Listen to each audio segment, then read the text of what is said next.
What's up, y'all? cedh Wyoming at you with Deck Review, Episode 4. Today's commander is Korvold. Is it still good in cedh? Well, I will say I piloted the deck as best as I could this month, and only winning 1 out of 5 rounds at locals. I have to bring the unfortunate news that Korvold doesn't make the cut anymore. But we will still go over the deck, go over the new upgrades we put in the deck, and we will also be running some test hands to see how it plays. With that, we're going to go ahead and get into the meat and potatoes of the deck. Let's start off with how we are winning. We are winning through 2 lines here. Either the food chain combo line, where with food chain and Squee, you can keep exiling Squee, and Squee allows you to replay him. You can keep doing this to make infinite red. Use your infinite red to make infinite green, and use your infinite red to make infinite black. And then you can cast Squee from the graveyard, cast Korvold from the command zone, sacrifice Squee, draw a card, put a 1/1 counter on Korvold, exile Korvold to food chain, recast Squee, recast Korvold, and repeat. And each loop will net you a card, allow you to draw through the entire deck with infinite creature mana. I'll allow you to jam a Walking Ballista X equals infinity, or jam into the other important combo line of the deck, being the Gravecrawler, a Warren Soul Trader line.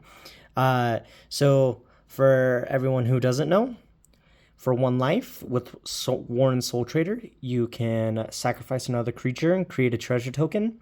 It itself is a zombie, which allows you to crack said treasure token to recast Gravecrawler from your graveyard. This loop takes 1 life to execute. So with that, all you have to do is pair it up with a Blood Artist type creature, like Zilliport Cutthroat or Popular Egotist. Popular Egotist is my favorite one of the two. Even though it costs 1 more than a Blood Artist, it specifically cares about any time you sack a permanent, so it will passively gain you life as you are doing your Korvold thing before you even get to combo. And there's a lot of importancy with having some extra life gain in the deck.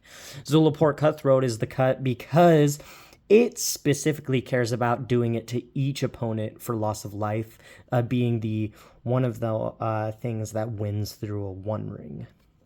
Okay, with that, we're going to go ahead and let's get into the sack outlets of the deck. So we are running Ashnod's Altar and Umbral Zealot. Ashnod's Altar, just with the type of creatures we are running in the deck, allows for some massive mana opportunities, and Umbral Zealot is super good at putting stuff you don't want into the bin, in addition to just drawing a bunch of extra cards off of Korvold. And because we are doing the Korvold thing, we are obviously on Mayhem Devil, one of the all-stars in Korvold. It allows you to do 1 damage to any target anytime someone sacrifices a permanent, not just yourself. This thing mouths through mana dorks, mouths through bowmasters, and at times can just clear an entire board of high power creatures. Okay, now with that, let's go ahead and get into the removal and interaction of the deck. We are going to focus here with the 3 graveyard cards. We were on Endurance because Evoke is a sacrifice. So if you free Endurance out, not only can you put your own stuff on the bottom and then get that Evoke sack, but you will trigger your Korvold as well, replacing the card you exile to Endurance. We also have Tormod's Crypt for the same reason. It's free, it sacrifices, and it removes an entire library or an entire graveyard from the game. Agatha's Soul Cauldron is super good in moments with Walking Ballista and one of the 2 mana dorks that we are running in the deck being able to pump their activated abilities onto either korvold or a walking ballista, or use walking ballista's abilities to pump it onto korvold if it's for some reason in the graveyard and you can't get it out. It's really good at recurring that stuff, as well as being a good graveyard hate piece for your opponents. With that, other bits of removal include a Haywire Mite, because not only is it 1 mana, it's 1 colorless mana. You can pay a green to sacrifice itself to exile a non-creature artifact or non-creature enchantment, which is super important because it hits 1 rings. But if you just sacrifice it as food to Korvold, you'll passively gain that 2 life. And here's one of the spells that having a little bit of life gain helps with. We got Toxic Deluge, one of the the only board wipe in the deck. It is an additional cost to cast this spell, pay X life. All creatures get -X until end of turn. Something super cool about Toxic Deluge is that usually Korvold is big enough that Deluge won't kill it. So you can usually jam a Deluge and not worry about your own Korvold dying. That we are also on Force of Vigor because it is instant speed, free, and can hit 2 artifacts or enchantments. We're also on Immortal Bargain because for 3 mana we can also sacrifice a bunch of creatures, triggering Korvold a bunch of times, and destroy X non-land permanents. That means that any of the bad enchantments in the format we can get rid of real easy. That we are also on Witherbloom Charm, it being instant speed. That top ability is the only reason why I really ran it after seeing this come out of Strixhaven. The ability to just use 2 mana, sacrifice a permanent, draw 2 cards off this, and draw a card off of Korvold, or have the option of gaining 5 life back in a pickle, or using that bottom a bit to get rid of a early game Mana Vault, Soul Ring, any of the stuff that turns off Korvold, like Rest in Peace, all of that junk. And usually we have Korvold out, so stuff like Deadly Rollick is super good. And we are on Vexing Bauble. If we can't run counter spells, we're going to make sure our opponents can't run them either. Not to mention it also is pay 1, sack it, draw 2 cards because of Korvold. Pithing Needle is... I ran in the deck this month because activated abilities on your opponent's creatures are a pickle to deal with. And with that, we are done with our targeted removal. Let's go ahead and step into our interaction pile. Yes, you guys do see that. That is a Duress. Now, in place of Duress, I would much rather run Thoughtseize, but I did not have one. Other than that, this is a very good spell to use to get rid of counter magic, because either your opponent is going to counter Duress, or you are going to pick that counter out of their hand with Duress, and or see information off of a turbo deck. With that, we are also playing Veil of Summer for obvious reasons. Autumn's Veil for the same reasons. Bolt Bend because I do not have a deflecting spot, so this is the budget replacement. Pyroblast. Flare of Duplication is super nice with that sacrifice a non-token red creature part, because if with the few red creatures that we are running in the deck, we want to sacrifice them all anyways. And then this is Return the Favor, is super good at copying a counter spell, or copying a Korvold trigger, or copying a tap the 1 ring trigger. Is just super good in general, and honestly an auto include in any red cEDH deck in my opinion. Then we also have Hexing Sculpture. This card has a super funny niche interaction with Vexing Bauble, in that all of your opponents can't cast 0 drops because they'll get countered, but you yourself can cast your own 0 drops, and Bauble will fail to counter them because Hexing Sculpture protects it. So it's super good for all of our 0 drops. All right. Now, with that, let's go ahead and step into the mana. We are going to take a first look at the mana rocks of the deck because, in my opinion, these are just the core stuff you usually see and honestly isn't the juicy mana of the deck. With that, we are on 2 mana dorks, being Ignoble Hierarch and Bloom Tender. Just really good, in my opinion, for that Agatha's Soul Cauldron ability and or getting Korvold out super fast. Like Bloom Tender, for instance, if we held it up till after we play Korvold, we can then tap Bloom Tender for Jund and then sack Bloom Tender to Korvold as a food option and look at a card with an extra Jund in our hand. And then Ignoble Hierarch is super good because we are attacking with Korvold almost every single turn. There is zero reason why we won't attack with Korvold unless it's like we can't sacrifice something. But even then, with this deck, sacrificing your lands is not very uncommon. And then that we'll get into the usual cedh staples for mana rocks. I'm just gonna go ahead and breeze through it slow. Got a Chrome Mox, Mana Vault, Mox Diamonds, my 3rd place proxy, Arcane Signet, Soul Ring, Springleaf Drum, and Felwar Stone. Now, an interesting thing about Springleaf Drum, the reason why I played it in this deck is because there are a lot of creatures that we are just wanting to straight sacrifice to Korvold. So tapping those creatures for a mana before we do that is super good. With that, let's go ahead and get into some of the meat and potatoes of the deck. We are getting into the cards that I call we skipped over the rituals. We need to touch those first. Rituals are important, especially when we're in Jund. That being said, we're on Elvish Spirit Guide. Culling the Weak. Not only is it super good at giving us 4 mana, but it is very good in specific interactions with some of the food creatures that we are running. Cabal Ritual, Dark Ritual, Desperate Ritual, Simian Spirit Guide, Piratic Ritual, Rite of Flame, and a Jelly Will. Now, I set Culling the Weak off to the side because after I show you guys a few of these creatures, you're going to immediately understand what the deck is doing.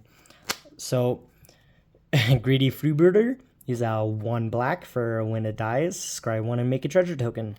Hey, guess what? When we sack him to Korvold, not only are we going to make a treasure token, but we're going to draw a card, and that treasure token can then be sacked again to draw a card off of Korvold and for a mana itself. So with that, we are on Greedy Freebooter that does it for 1 treasure, Shambling Gas that does it for 1 treasure, or it kills a Mana Dork or a Bowmaster.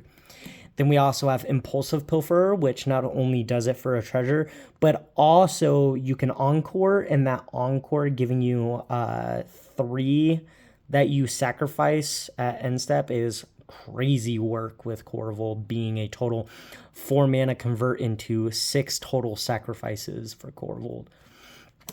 Then we're on Atsushi, which gives 3 treasure tokens, and what's the other one?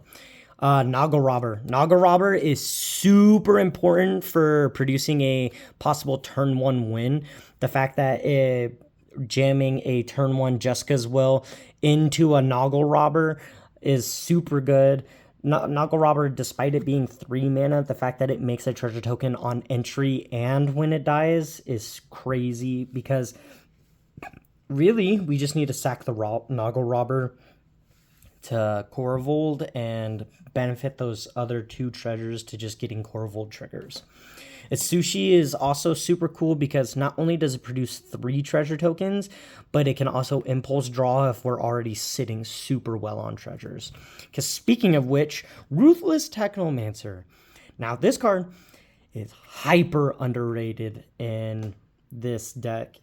So most of the time, Korvold after swinging, after post-combat, Korvold is usually sitting at like 16 power, just barely wasn't big enough to kill someone. So when you play Ruthless Technomancer, you can sack your Korvold. Korvold triggers off of sacrificing himself. You generate 16 treasures, crack 7 of them to recast Korvold from command zone, or 8 of them, 8 treasures to return Korvold from your graveyard to the battlefield, and then you're left with a net positive of between 7 and 8 extra treasures on top of Korvold for 4 mana. 4 mana! It's crazy. Not only that, but after having Korvold out, you can use those treasures to get back some of the earlier items that you sacrificed. Stormkiln Artist is another one that we are running in the deck because we are on so many rituals, especially red rituals. Stormkiln Artist is perfect to have something to do with all that red mana, because really quick with the Stormkiln Artist out, it can turn into a ritual. All of a sudden with Korvold turns into a cantrip.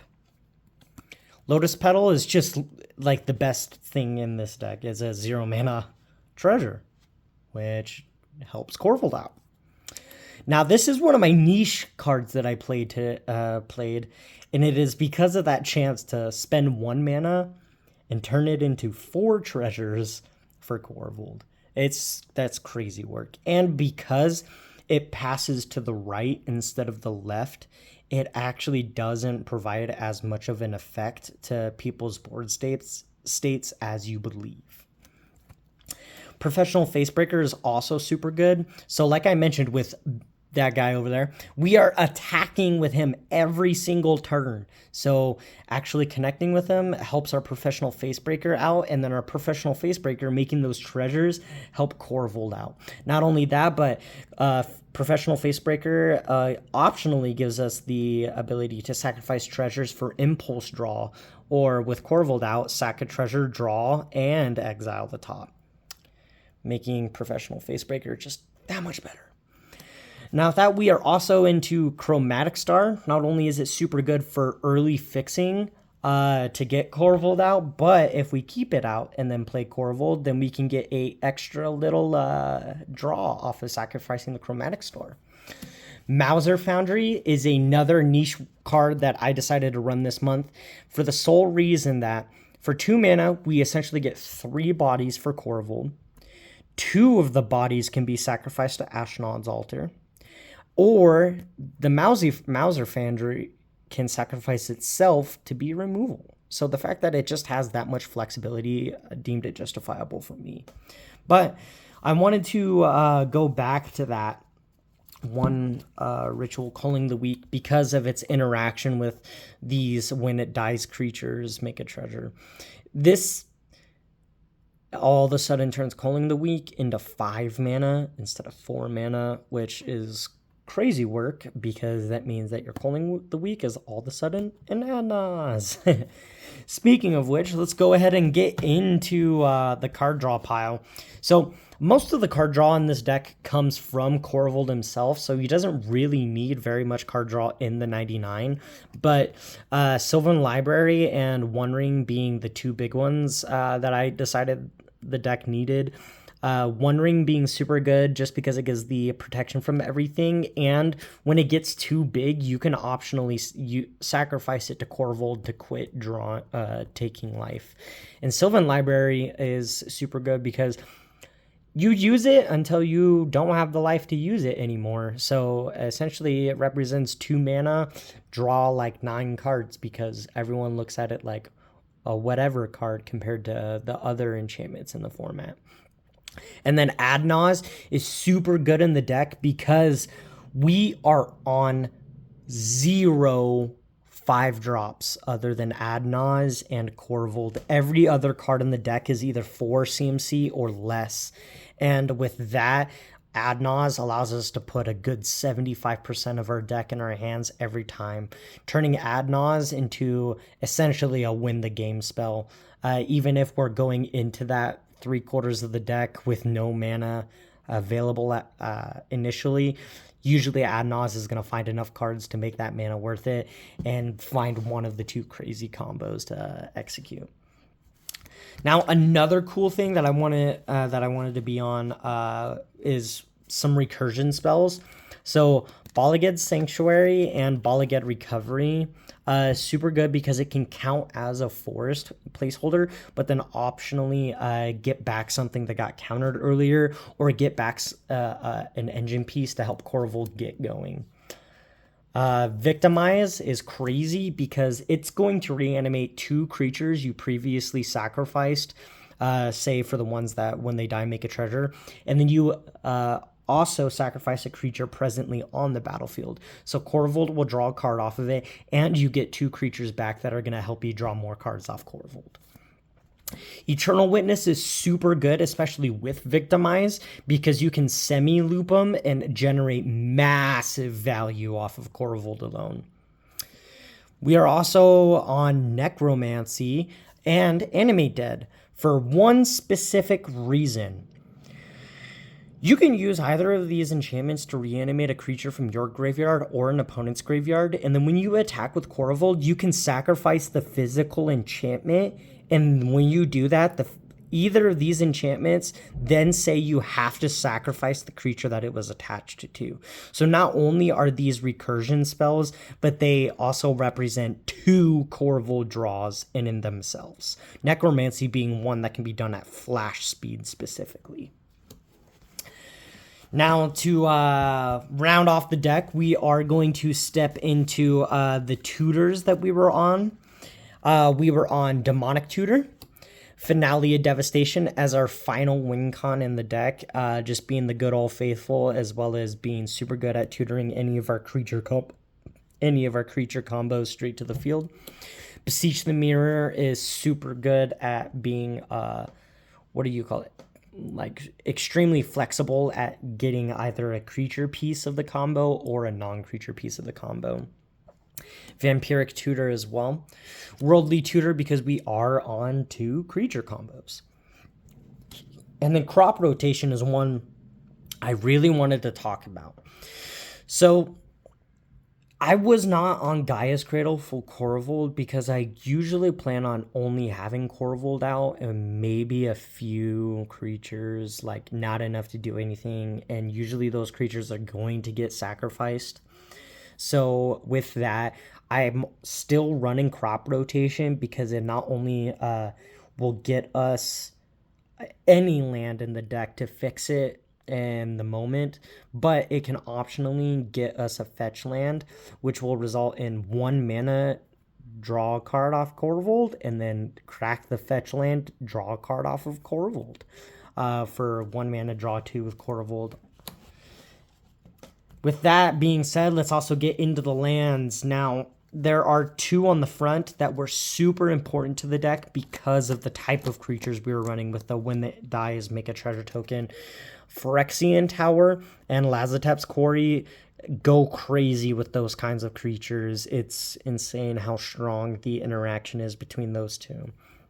But other than that, we are also on Treasure Vault because even though it's a pretty crappy land, it is super good at not only triggering it Korvold off of sacrificing itself, but actually producing a bunch of treasures that trigger Korvold. Drownyard Temple is also a land that we ran specifically to sacrifice to Korvold and always make sure we have something to recur to feed that attack trigger every turn. Outside of that, we're getting into the staple lands, so I'm going to go ahead and do a quick run through before we jam some test hands. Ancient Doom, Multiversal Passage, Shifting Woodlands, Undergrowth Stadium, Exotic Orchard, Starting Town, Plaza of Heroes, Talon Gates of Madra, City of Brass, Command Tower, Blood Crypt, Taiga, Badlands, Bayou, Wooded Foothills, Windswept Heath, Polluted Delta, Fabled Passage. Then we are on 2 swamps, a forest, and a mountain. All right. Well, let's go ahead. I'll catch you guys back at it with our test hands.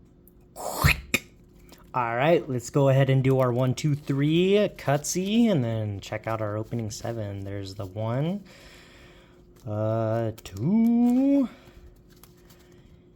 and 3,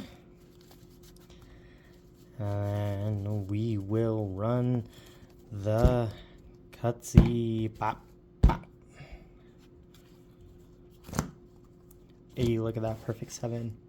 Shamblingast, Finale of Devastation, Lotus Petal, Undergrowth Stadium, Squee, Noggle Robber, and Food Chain. This is a crazy hand. We are keeping it. With that, let's go ahead and do a quick little test run. Our draw for turn 1 will be a Desperate Ritual.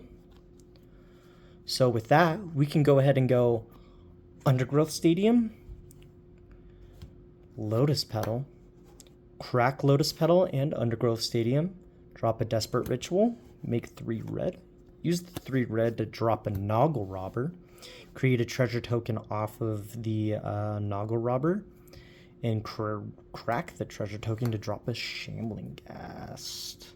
No, we don't drop that Shambling Ghast. We keep that 1 treasure up, and we go into our turn 2. We untap, upkeep, and draw. We see a Grave Crawler. We're going to go ahead and get our Shambling Ghast out now. And then we'll proceed on to a turn 3. Move in, up, bam, bam, bam. We are missing that last mana. We just need 1 more mana to effectively win the game here. So we're just going to drop a Grave Crawler, and we look very nonchalant to the table. Untap, upkeep, draw. There's our 3rd land. Drop a Command Tower, pay 2, crack the mutagen token, and drop a Food Chain. Exile Noggle Robber to Food Chain for red. Drop a Squee. Go Brrr! Go Brrr! And then we'll finish off on either a Walking Ballista or the Gravecrawler line. Super easy to see how the deck wins, but as I'll talk about it, I will say that the deck is super fragile. Even though that there weren't a lot of moments that I was actually interacted with, there was just so many times that I either looked too scary, but I wasn't actually scary, or I just didn't have enough stuff to get there. Like, that could have easily been a turn 2 if we would have been able to top deck a land. But without top decking that land, it quickly turned into a turn 3, turn 4 win. And at that point in the game, you know, you're not very protected anymore. And if that Food Chain would have gotten countered, we would not have been sitting too well.